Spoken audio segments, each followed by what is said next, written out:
In video games, shields don't seem to get the attention swords or guns get, which leads to the reason why this is a top 5 instead of top 10. And that's because it's hard to find good shields since no one does this kind of stuff. It's incredibly hard to find the entries.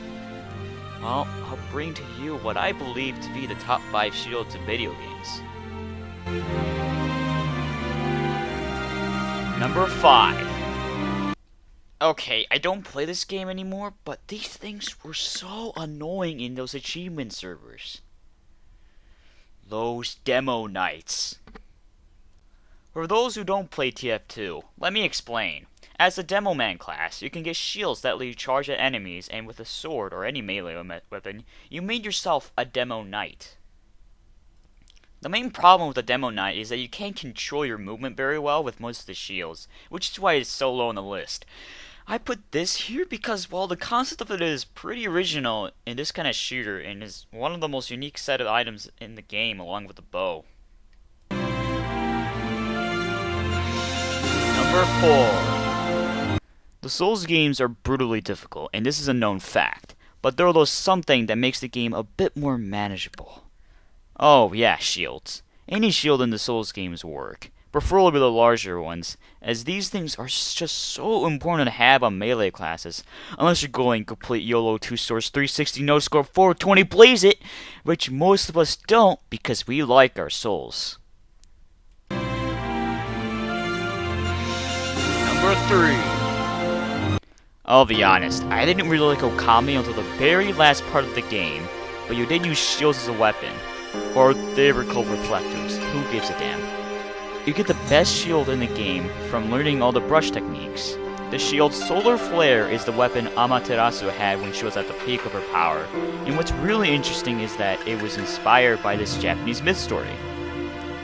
Now the Japanese myth story is where the sun goddess Amaterasu Oomikami was fed up with her jackass brother, Susanoo no Mikoto, the god of storms, being a total troll in his hidden some holy cave, because she's a...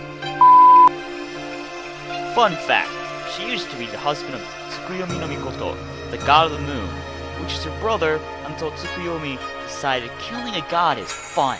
And after that, day and night were separated. If you thought the incest in Game of Thrones was bad, well, they don't know mythology.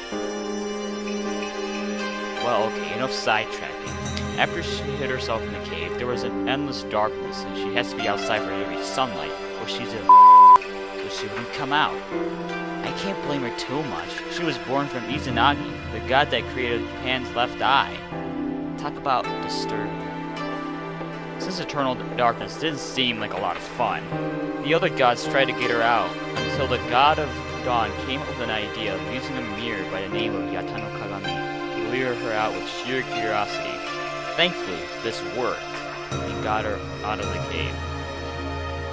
The solar flare is inspired by this mirror, and I don't know about you, but I find that pretty cool and all the other neat references in Okami. The reason why it's number 3 is because the design is kind of non-existent. Number 2. There's a number of shields I could have picked from League, but that door always comes to mind. That's right, I decided to pick Brawl Shield for number 2. Originally, I thought of putting Morgana's Spell Shield, but, well, it's ridiculously broken along with her 2-year snare.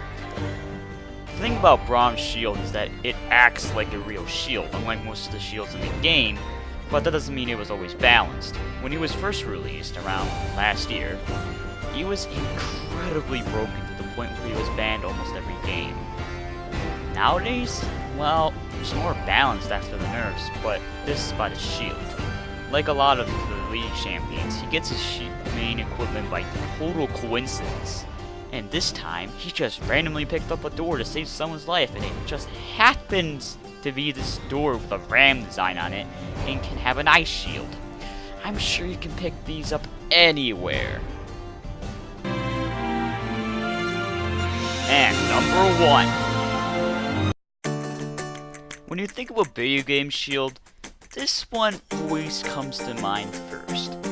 You should have seen this coming. Number 1 is Hyrule Shield from the Legend of Zelda franchise.